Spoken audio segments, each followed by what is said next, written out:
Manx Radio Sport.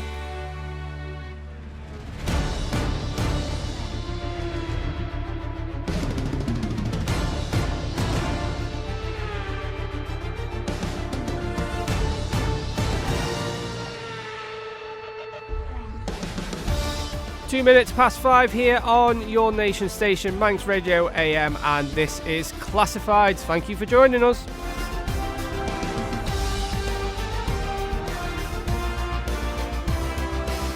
Lots to bring you within the next hour in football, rugby and hockey.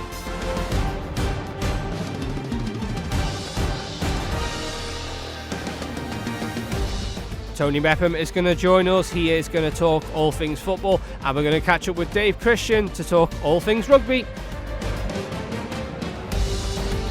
As well as that, it's been Cup weekend in hockey. Some big results to bring you in the Cup action. As well as that, Rob Pritchard will bring us team news ahead of FC Isle of Man's game tonight at the Bowl, 6 o'clock kickoff.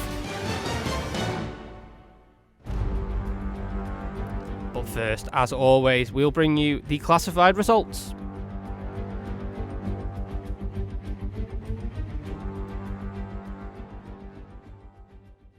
And we are going to start in the Canada Life Men's Premier League.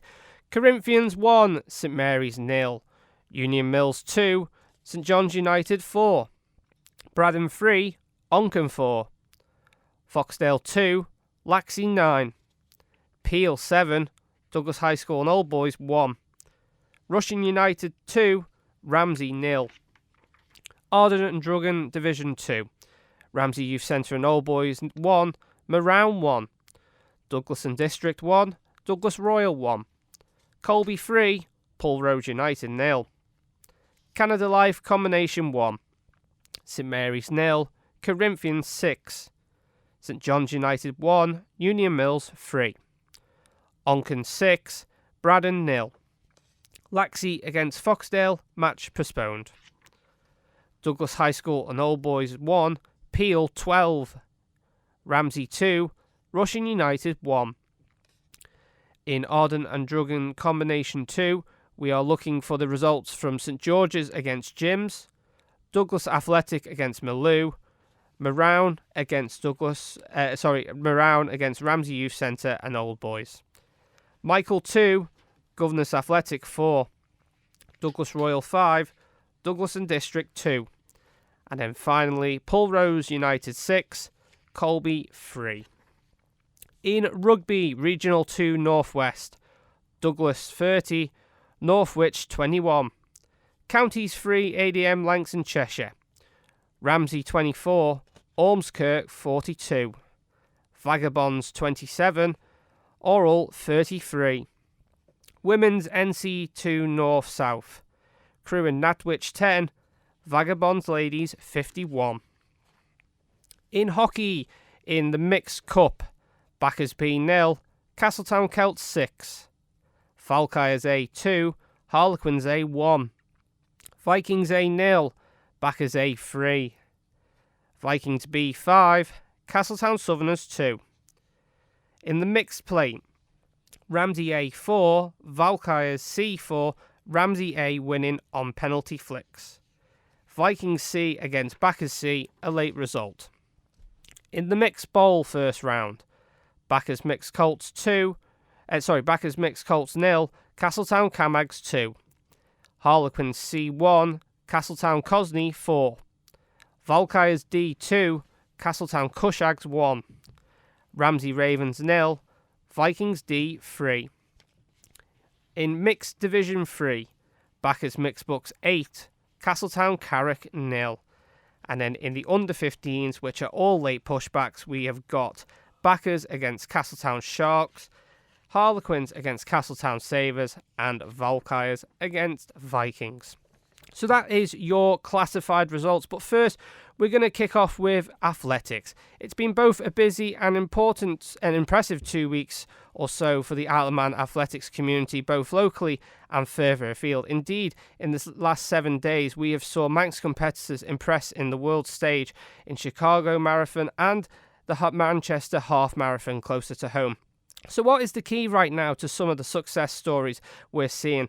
We caught up with Dave Griffiths, our athletics correspondent. Yeah, we've had some absolutely incredible performances from our athletes all over the world, really, in recent times. I think probably the standout one, not for the first time, making the headlines, is Krista Kane, who's just had the most phenomenal year in 2025, Triple Island Games gold medalist, and she just continues to go from strength to strength. And her latest amazing performance was in the Chicago Marathon last Sunday, where in a field of, I think it was something like 24,000 women, she finished 19th. She was the first British female to finish in that race, and she ran a time of 2 hours 35 minutes 31 seconds, which is a new record, beating her own record that she set in London earlier on this year. And just checking the current UK rankings, it puts her number 12 in the UK, but number 1 in the 35 to 39 age group. Well, outside of Krista as well, there were others taking part in the race as well. Who impressed you? Well, I think we had 8 local competitors competing in Chicago. I haven't really had time to do a great deal of analysis, but I think there were certainly personal bests or very good performances. And actually, to have 8 athletes from the Isle of Man competing in Chicago in itself is amazing. Really, they've got the commitment to do that. We also had last Sunday, which was a really busy day. We had the Manchester Half Marathon, where there were quite a number of local athletes competing in that as well. And I think without doubt, the standout performance came from one of our Island Games half marathon competitors, Emily Milcreast, who beat her personal best time by something like 5 minutes, which is absolutely phenomenal.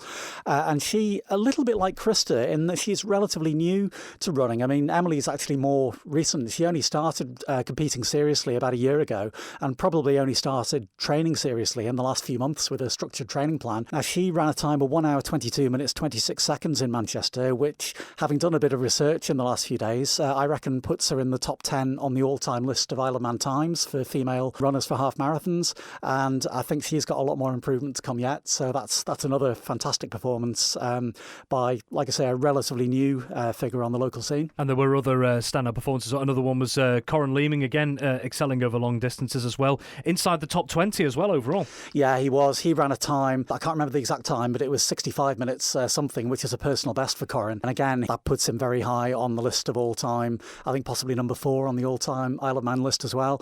And he's another one who is impressing not just on the Isle of Man, much further afield as well. And he's continuing to get better. He's still quite young, still early 20s, I think, Corin, and he will continue to get better as well. And there were other competitors in the Manchester Half Marathon. If you want to take a look at the results that those other Isle of Man competitors got, those details available now on the Manx Radio website.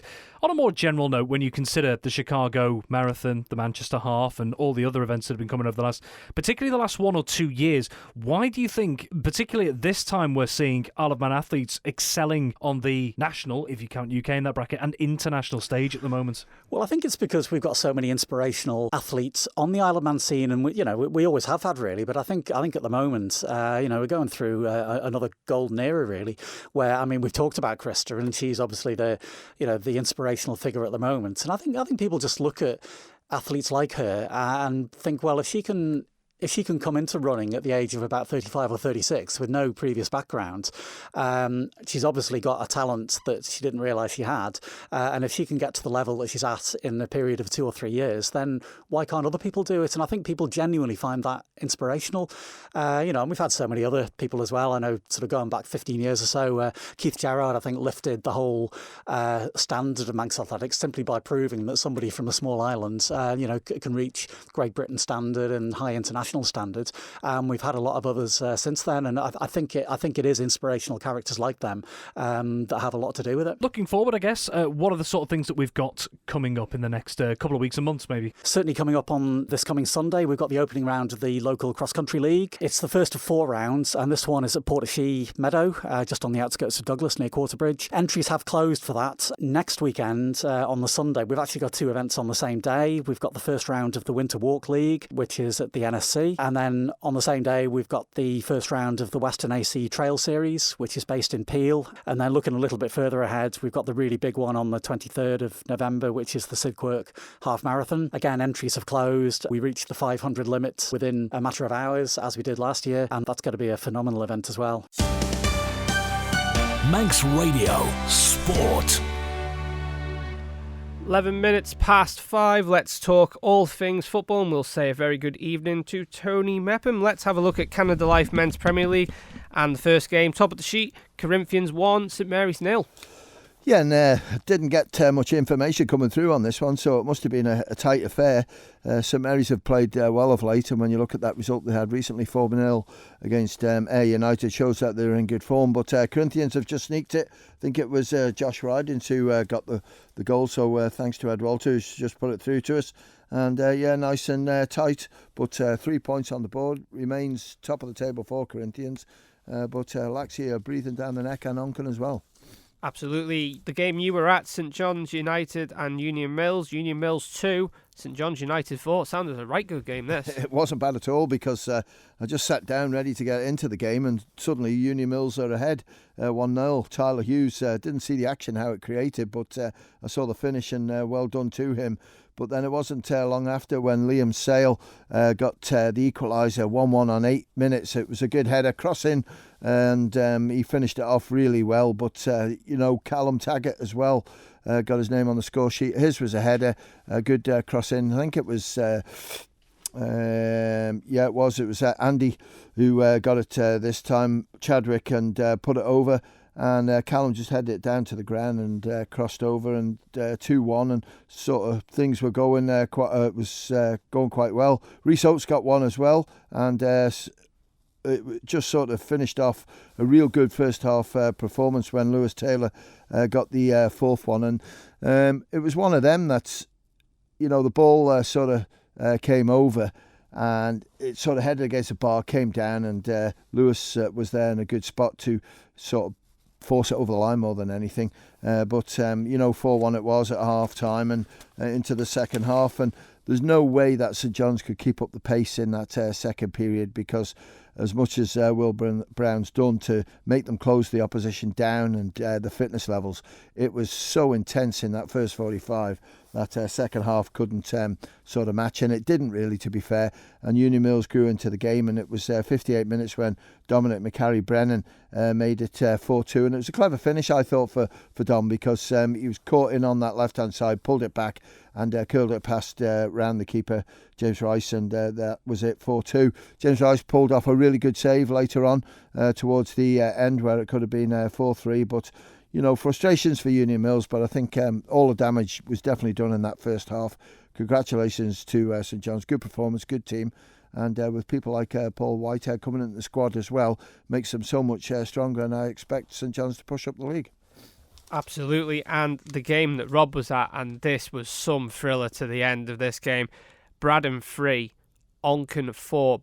Onken coming back and winning it by I don't know how many times. I mean, just what a season Onken are having so far. Oh, it's incredible, and I don't know how the scoring went. I know Nick Harvey gave Braddon a lead, and I think Mikey Hutton made it 2-0 to Braddon.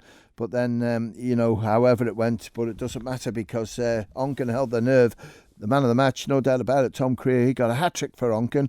Josh Kenyett got one as well. Nathan Robinson got, I think, the third one for Braddon. But well done to Braddon. Good performance against one of the top sides in the Premier League, and well done to Onken. Showed great character in bouncing back, and the way their results are going, been an incredible start to the season for them with 7 or 8 games played. And there is something you have been saying off air, and you have been saying it to Rob Pritchard. Now, are you going to say it on air again? Well, I don't want to tempt fate, because I hope they do get there, because when you look at junior level, Onken are the standout club. They've done an amazing job from a short period of time to have the players coming through. A lot of these are homebred players as well, which is more impressive, so congratulations to the coaches for getting them through. But I fancy them for the Railway Cup semi-finals, I really do, because when I watch them against St Mary's, I think it was, I just thought, wow, that's a real organised team. And today, when I heard 2-0, well, maybe this is where it's going to start going wrong for them. But they got it right, and congratulations to them, and the pressure's on that top of that table with the rest of the teams around them. Absolutely, and another team that are looking at that top there, Laxey, which we alluded to before, they got a 9-2 win over Foxdale. Yeah, I don't think Laxey are panicking at the moment, because even though Corinthians top of the table, that certainly the goals today has helped the goal difference. But they've got a game in hand, and no doubt about it, the star for them at the moment is Ed Canner. He got another 2 goals today. Aaron Bradley got 2. Tommy Kenny, Tom Smith, Adam Meelan, Joe Walters and Ethan Hawley scored from the penalty spot to make it Laxey 9, Foxdale 2. And it just shows you, Foxdale find it really tough. Haven't got their goal scorers, but, rooted at the bottom of the table. It's not nice, and it's a big struggle for them. Peel 7, Douglas High School and Old Boys 1. Yeah, really good performance for Peel, getting back into their stride. And Jason Charmer, who sort of struggled with a little bit of an injury at the start of the season, showing how to go about it. And he scored 4 today. His strike partner, Thomas Brown, got 2, and Taylor Andrews got the other one. It was Zach Watterson who got the goal for Douglas High School Old Boys. And Russian 2, Ramsey 0.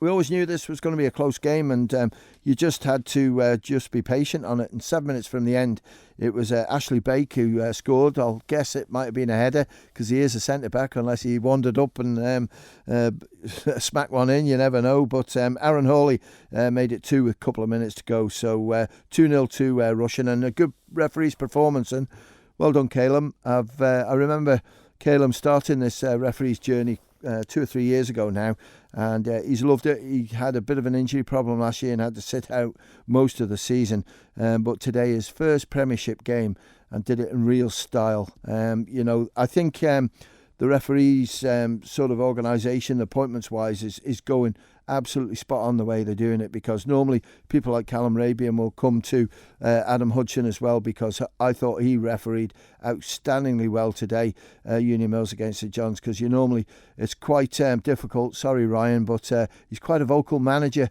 Union Mills manager, and he was kept relatively quiet today, and there was no speaking to him by Adam Hudson. But there's 2 new referees who've been in the system probably about Hudgie's about 2 years now, and Calum's about 3, and being given the opportunity to put in the performance like they have in the Premiership is great to see, and it bodes well for the future.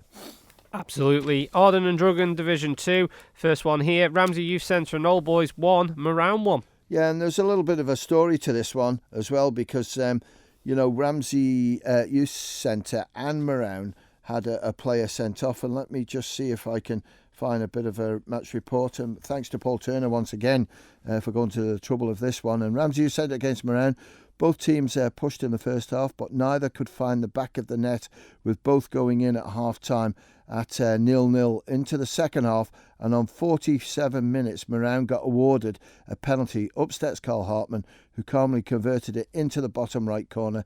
Then 1 minute later, Moran went down to 10 men, with Lewis Brew getting a straight red card to go with his yellow in the first half. But even with that extra man, no matter how much they huffed and puffed and thought they'd scored on the 60th minute, but Moran's keeper Harry Horbury made a sublime save on the line then on 78. Youthy also went down to 10 men, with Tom Hall being showed the red card, and gave Moran they could go and put the game to bed, and they tried to for another goal, but that wasn't to be. On the 87th minute, Youthy got awarded a penalty for a handball in the box. Up steps Leighton Ballard to power the ball into the right corner, and that's how the game finished, with both teams sharing the points and both teams down to 10 players. So well done to Leighton Ballard, scored the Youthy one, and Carl Hartman for Moran. 1-1 it finished.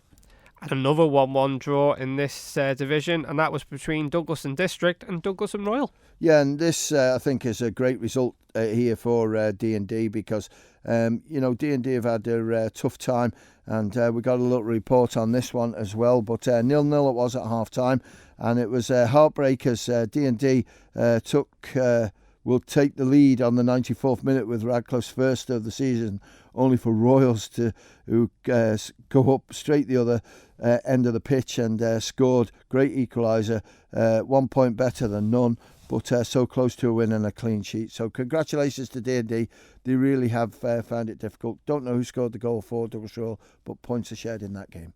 Yeah, nothing come through here on my side there. So if you do know that goal scorer, 166177 on text and WhatsApp, and we'll give them a shout out. Colby 3, Poole Road United 0. And, Colby showing now that they're going to mean business, pushing Castletown in this Division 2, and it went nicely for them at the start. Ollie Edge, well done Ollie, scored the goal straight from the corner, so be living on that one for a long time. Nick Clegg got the second one, and Greg Radcliffe got the third. So, Pulrose pressing at the top of the table, but Colby remains second with that 3-0 win. Canada Life Combination 1, St Mary's 0, Corinthians 6. Yeah, good performance by Corinthians, and Oscar Watterson starred today. He got a couple of goals. Caleb Hugill got one as well. Kane Riding's on the score sheet. Noah Vowles getting one in the combination today. And Archie Walter, who must be one of the club's top goal scorers in the combination. He's scoring a few little single goals. I think he scored a double a couple of weeks ago, but good result and 3 points for Corinthians. Now, this is a score that we read out wrong at the start of the show. We had it as St John's 1, Union Mills 3. That's been corrected. It was actually St John's 5, Union Mills 3. Yeah, I don't think you've got the goal scorers there, Ben, have you, for St John's? I don't think we got them. I think I do. Just good. Bear with if me you could rattle them off. I'll second. give you Union Mills while you have a look. Union Mills 3. We've got Costa Lease and an own goal. So whether Costa got 2 or there's another goal scorer, we're not too sure. But St John's, hopefully you've got the goal scorers. I do indeed. Pedro with 3, Costa and Lease with 1 and an own goal. So Pedro Cardoza with a hat-trick there, and he's quick. He's very, very fit. One of the top trainers at St John's, and scoring a hat-trick today. And then Onken 6, Braddon 0. And it was Jake Gartland got one, Tom Lancaster's name's on the score sheet, Sam Cubban as well, Tyler Dutcher with another goal, well done Tyler, Luke Callister and Jackson Gatt, so a cracking result that for Onken against Braddon. Laxey against Foxdale was postponed. Foxdale couldn't field the team. Okay, and the next one we've got is Peel 12, Douglas High School and Old Boys 1. Yeah, it's a bit of a tough one that, isn't it? Because when you look at Old Boys, only a couple of weeks ago that they scored 10 in a game, but today couldn't get it going. We haven't got an Old Boys scorer, but for Peel, wow, 7 goals for Aaron Costain. Well done, Aaron. Toby Little got a couple of goals. Ben Surgeon got 2, and I think one of Aaron's goals was a penalty. And Alfie Smith, well done, Alfie. Your debut game today. And you got a goal as well, so it's always nice to start your senior football career with a goal.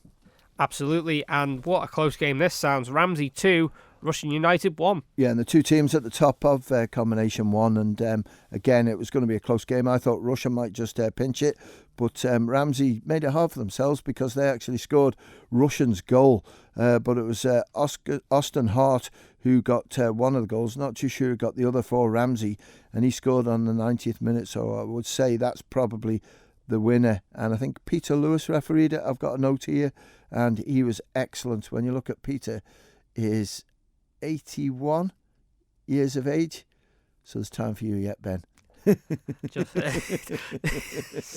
That's one way of putting it. Absolutely.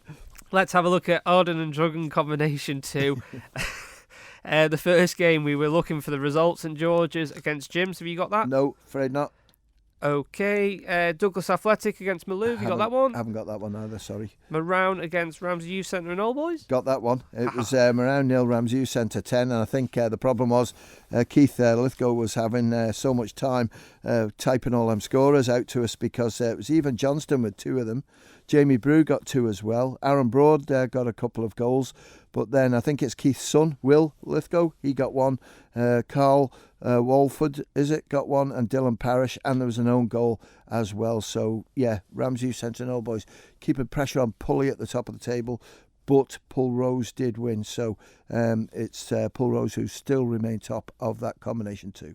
And of course, we are looking for St George's against Jims and Douglas Athletic against Malou in Arden and Druggen Combination 2. If you know them scores, 166177 on text and WhatsApp, and we will give them a shout out. Michael 2, Governors Athletic 4. Good day in the office for Governors Athletic, and George Corran, he got 2 of the goals for Governors.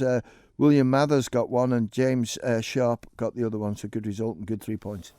Douglas Royal 5, Douglas and District 2. Hat-trick hero Conor Dempsey, he got the hat-trick with Kevin Ballard, it was, who got 2. So 2 goal scorers, 5 goals. Shane McCormick it was, with 2 of the goals for Douglas and District, and 1 was a 20-yard free kick, so well done Shane.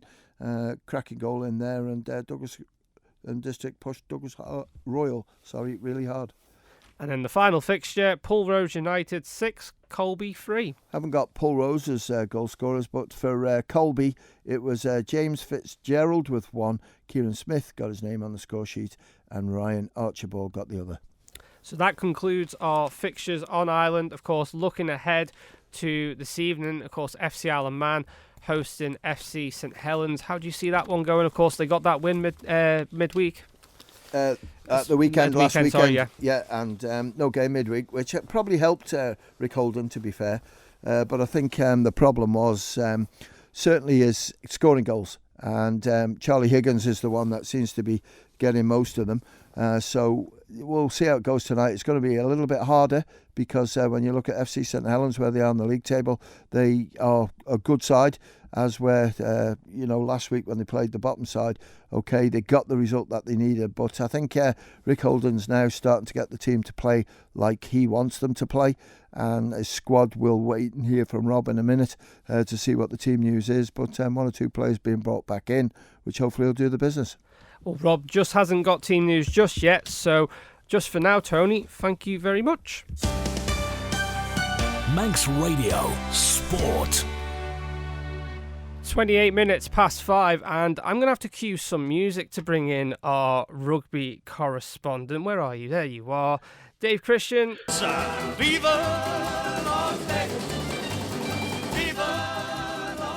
All the way from Vegas. Good evening, Dave Christian. Good evening, Ben. Or it's not good evening, it's the 9:28. I've been up since 6 o'clock monitoring results and score updates as they've been coming through. So even when you're on holiday, nothing really stops. And luckily, I was in bed nice and early last night, so everything's good. Dedication. Yeah, it is. We've had a great day today, particularly if you're a supporter of Douglas Rugby Club. They have beaten close rivals Northwich 30 points to 21 at Portishead. Douglas, 5-6 tries, I think, in that lot. And Northwich didn't score 4 tries and didn't finish within 7. Now, these teams are going to be tight at the top of the table come the end of the season. And that's going to mean that Northwich don't pick up a bonus point. Douglas are now gone ahead of them in the standings. And there's been an upset at the top as well. North Ribblesdale, who were in second place, they've lost away at Widnes this afternoon. So things a little bit in turmoil at the top of the table in Regional 2 Northwest. Douglas, however, have moved up into currently 4th place, although we are still waiting for a couple of results to come in with 3 o'clock kickoffs. It's always a little bit tricky at this time of the season. But Douglas up to 4th at the moment, and they have a game in hand. They win that game in hand with maximum points. They're in 2nd place. And I'm going to whisper now because it's a little bit too early to start thinking about promotion. But they're looking like they might be pretty close this season. Can't say for sure. Never know in these things, but they're there and thereabouts. This afternoon, the Martin twins, Craig and Kyle, both went in for tries for Douglas. The other tries came from Josh Duncan, Matty Wood and Nathan Robson. And Wood also added a penalty and a conversion. So great stuff for Douglas. In Counties 3, ADM, Lancashire and Cheshire, not so good news for Ramsey and Vagabonds. Both sides remain winless. And they both recorded home defeats this afternoon. Vagas lost narrowly 33-27 to Orrell, while Ramsey went down 42-24 to Ormskirk at the Merrick Park. For Vagabonds today, skipper Dan Bonwick bagged 2 tries. There were supporting scores from Dave Keenan, Theo Head, Nathan Wiley, and Cam Finley weighed in with a conversion. This gives Vagabonds today, though, 2 bonus points. They scored 4 or more tries and finished within 7 points of Orrell. So Vagabonds now on 3 championship points. Not so good news for Ramsey. They only picked up 1 bonus point this afternoon. They shipped a lot of early points in this game, and I'm only going to guess that the potential wind affected at the Merrick Park, but they trailed 30 points to 5 at half-time, and the only consolation for them was a try from Harvey Collister.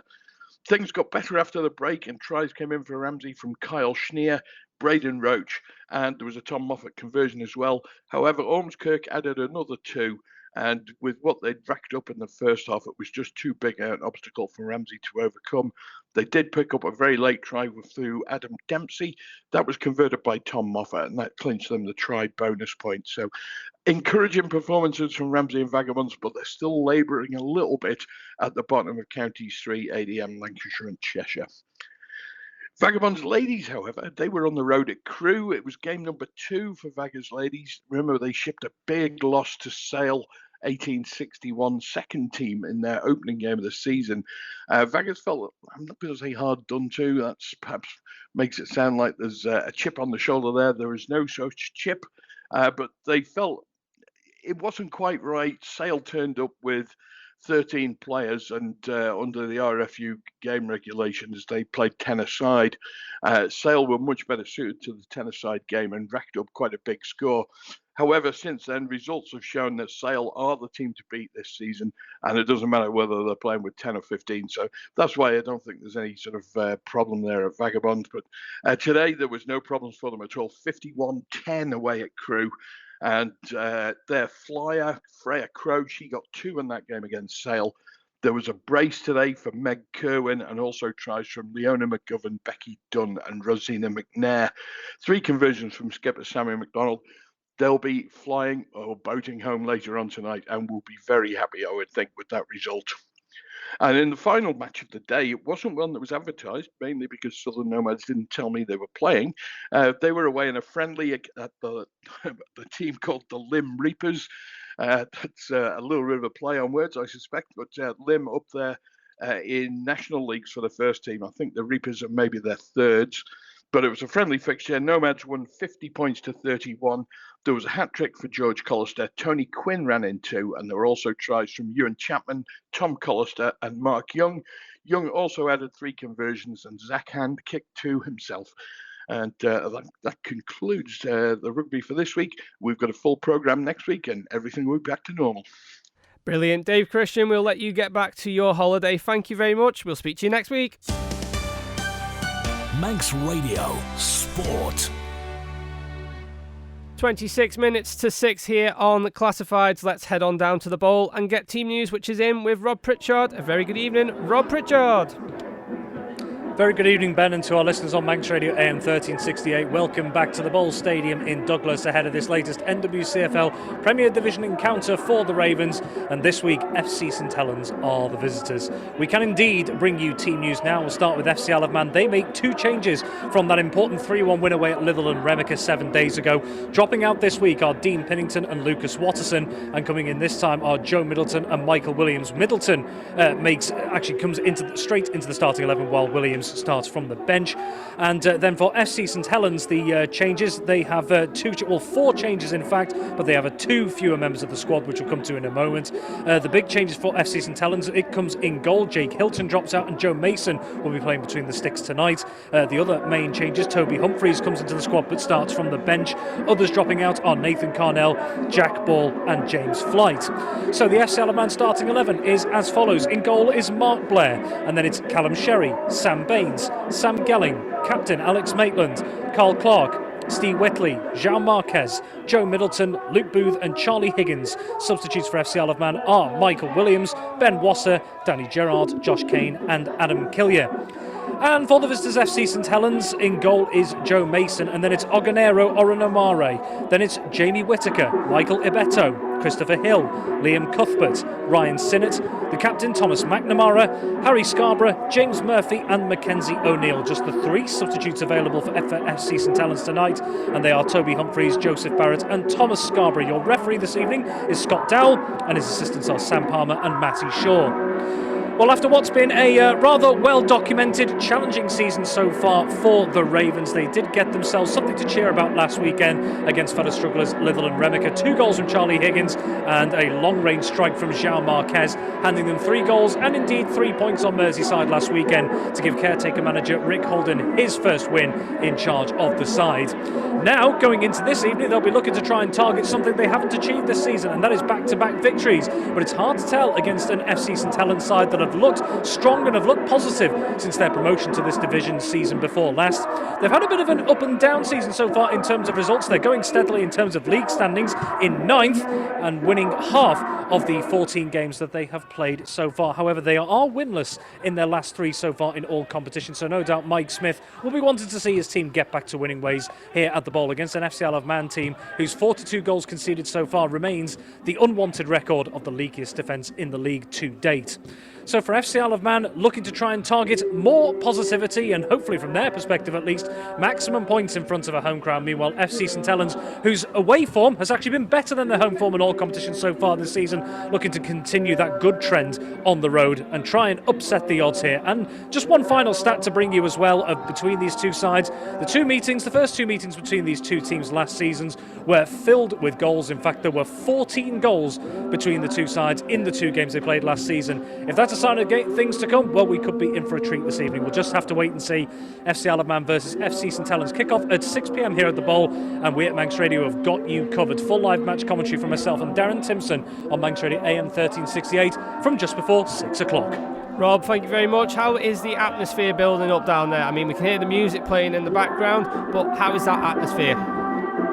Yeah, you can certainly hear the music. Actually, one of the biggest notable things is actually the weather conditions, because it's actually been fairly mild across the island today, as I'm sure Tony Mepham knew when he was out and about and when I was out and about watching the Isle of Man footballing action as well. But just as the lights have started to fade, it's got a little bit cooler, and that wind seems to have picked up a little bit here at the Bowl as well. Will it be a factor going forward? Hard to tell at this point. I think particularly if the gusts start to increase, that might be a bit of a factor in the game to come, but it is, like I say, hard to tell at this point. But the light's certainly fading, I think, is a definite sign that we're heading into the Manx winter in the coming months here. But I imagine from FC Isle of Man supporters' perspective, they'll still be feeling positive after that result last weekend, but this is a different kettle of fish. This is not a struggling side in the division. This is a side that if they were to pick up 3 points today, FC St Helens could still be knocking on the door of the top 5 or 6 spots going into the next few weeks, so they've got plenty of incentive as well. Absolutely, and one name that you said there in the starting lineup, Rob, Joe Middleton. We're just going to go on to hockey after we've finished with yourself, but Joe Middleton was playing in goal this morning, so from hockey to football. Indeed it is. Well, there's a similar story with that as well, so a bit of a change in sport there for Joe Middleton, as you say. But when I was chatting with Tony the other week as well, we do have a similar case in the Isle of Man leagues going on, because a name that might be familiar to some, James Rice, made his name in goal for Ramsey, and then afterwards for a spell at FC Isle of Man. He's now actually playing outfield at St John's United for the most part. I think Tony did actually mention he did play between the sticks today. I'm not quite sure. I'd need to get confirmation on that, but seems to be there are a couple of players out there that are maybe jacks of all trades, if you like. Absolutely, Rob. You go and keep warm, and we'll catch up with you after 6 o'clock. But for now, Rob Pritchard, thank you very much. Manx Radio Sport. And finally, at 21 minutes to 6, we are going to look at hockey. And this weekend, league action has took a break, and we have had the cup action taking place. Let's have a look in the Mixed Cup first. And in the 12:30 kickoff between Battersby and Castletown Celts, Castletown Celts came out on top with a 6-0 win over Battersby. Robbie Valerga with 2, Evie Watson with 2, George Powell with 1, and Hannah Lease with 1. Meaning Castletown Celt would progress on to the next round. But who would they face? Valkyries A got the better of Harlequins A for the second week in a row by the same scoreline than they did last week in the league. Valkyries take the win by 2-1. George Radcliffe for Harlequins A, and the 2-goal scorers for Valkyries A were Thomas Tissos and Maxine Jones. Vikings A 0, Backers A 3. Callum Robb, Jamie Brown and Andy Whiting for Backers A, keeping Backers A's 100% record going this season. They still remain undefeated both in the league and now in the cup. It's a shame to see Vikings A unfortunately dropping out at the first round. Finally, Vikings B got the better of Castletown Southerners. They won by 5-2 over Castletown Southerners. Danny Murphy, Jess Birch, Jasmine Harden, Ollie Nandu and Josh Knighting for Vikings B. For Castletown Southerners, it was Andrew Wiggle and Lucy Allen, meaning the next round in the Cup will be Backers A v Valkyries A and Castletown Celts v Vikings B. In the mixed plate, what a thriller of a game we had at QE2 at 12:30. Valkyrie C 4-0 up going into this at half-time, and Ramsey A coming back to make it 4-all at full-time, with Ramsey A taking the win on penalty flicks. Oliver Brew, Sophia Crossgrave, Edward Fields and Alfie Mellon for Ramsey A scoring the 4 goals in normal time, and Valkyrie C goal scorers were Chris Thomas with 3 and Iona Cowell with 1 in normal time. Vikings C against Backers C was the other fixture in this competition in the plate, and that was a 5-1 win to Backers C.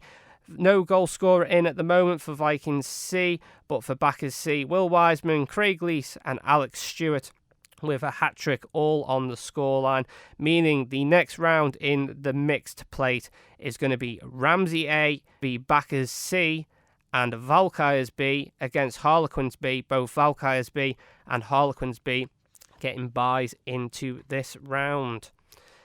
In the mixed bowl, first game of the day was at 11 o'clock, and that was between Backers Mixed Colts and Castletown Camags. These teams meeting for the second time this week. Of course, they had a rearranged fixture midweek, which ended 2-0, and again today it ended 2-0 to Castletown Camags. Fern Bagazzi with both goals, giving Camags that victory today over Backers Colts. Harlequin C1, Castletown Cosney 4. Finn Sampson with 3 goals and Katie Osborne with 1 for Castletown Cosney. And then Ben Cunningham, I don't know who he is, on the score sheet for Harlequin C, giving Castletown Cosney that onwards journey into the next round in the bowl. Cup upset definitely in the bowl. Valkyries D of Division 3 beating Castletown Cushags by 2-1. Castletown Cushags a league above Valkyries D, and Valkyries D showing even though they might be a division below, they can still fight with the higher teams. Johnny Kane and Mark Perryman for Valkyries D, with Kieran Collister on the score sheet for Cushags. Final fixture in the mixed bowl was between Ramsey Ravens and Vikings D. That was a 3-0 win to Vikings D.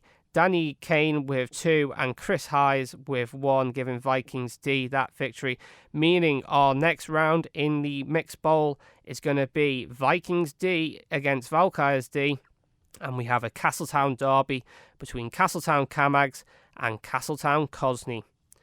There was one rearranged fixture today in league action, and that was in Mixed Division 3 between Backers Mixed Bucks and Castletown Carricks. These two teams not taking part in any of the cup action, and that was an 8-0 win to Backers Mixed Bucks. Ryan Cartwright with 3, Sam Franklin with 1, Dave Partings with 2, Gracie Evans with 1, and Cal Joyce with 1 for Backers Mixed Bucks.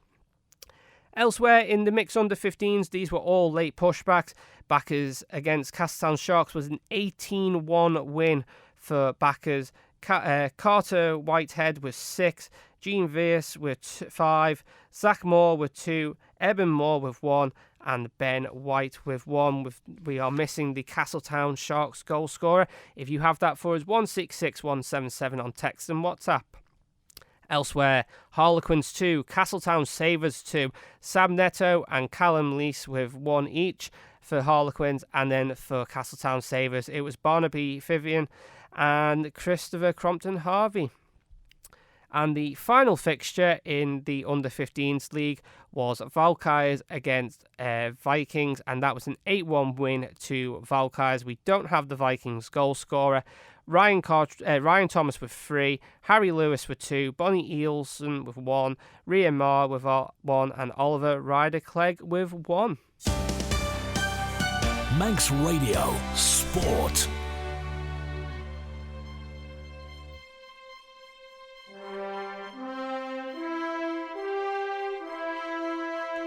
So that just about concludes things here on Classifieds, but as always, we are going to leave you with today's headlines.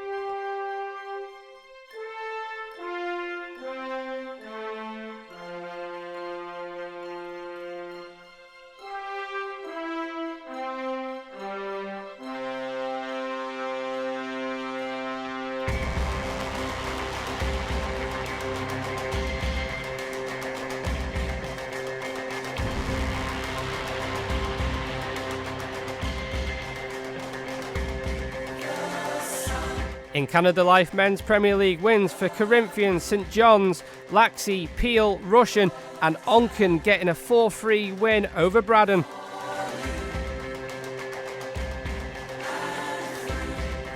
Arden and Drugan Division 1's draws for Ramsey Youth Centre, Morown, Douglas and District and Royal, and Colby getting the better of Pulrose by 3-0.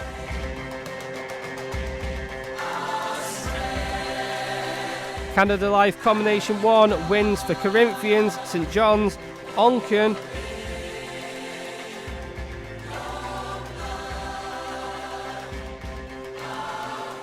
also wins for Peel and Ramsey.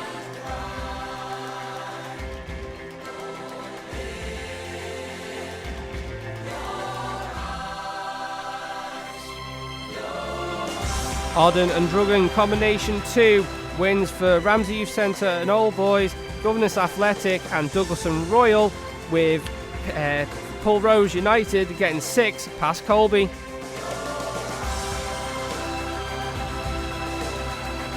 We are still looking for St George's against Jims and Douglas Athletic against Maloo. If you know them scores, 166 177 on text and WhatsApp.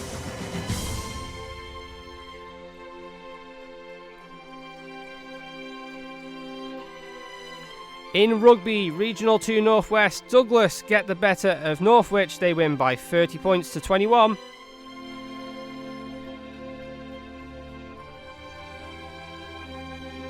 Elsewhere in Counties 3, ADM, Langton, Cheshire, Ramsey and Vagabonds both lose at home. Elsewhere in the women's NC2 North-South, Vagabonds get a great win over Crewe and Nantwich. They win by 51 points to 10.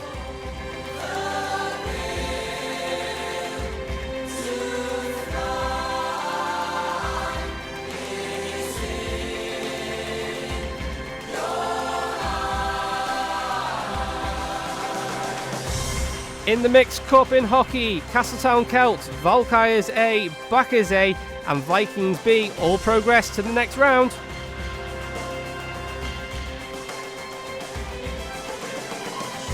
In the mixed play, Ramsey A get the better of Valkyries C on flicks and Backers C progress as well.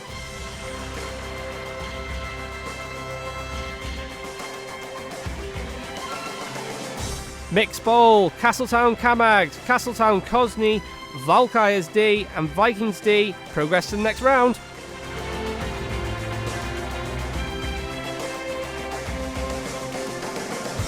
In the under-15s, wins for Backers, Valkyries and Harlequins and Castletown Savers ending 2-2. And in that rearranged fixture, Backers Mixed Bucks 8, Castletown Carrick in Division 3.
And that concludes Full Time and Classified here on Manx Radio AM. Thank you as always for your company.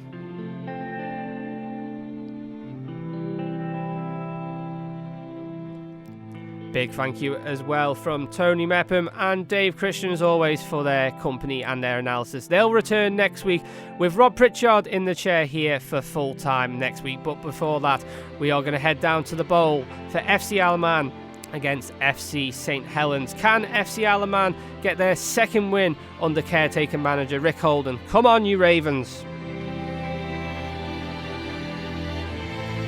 Your commentary team for FC Alaman against FC St Helens is Rob Pritchard and Darren Timpson. I will speak to you all again very soon. Good evening.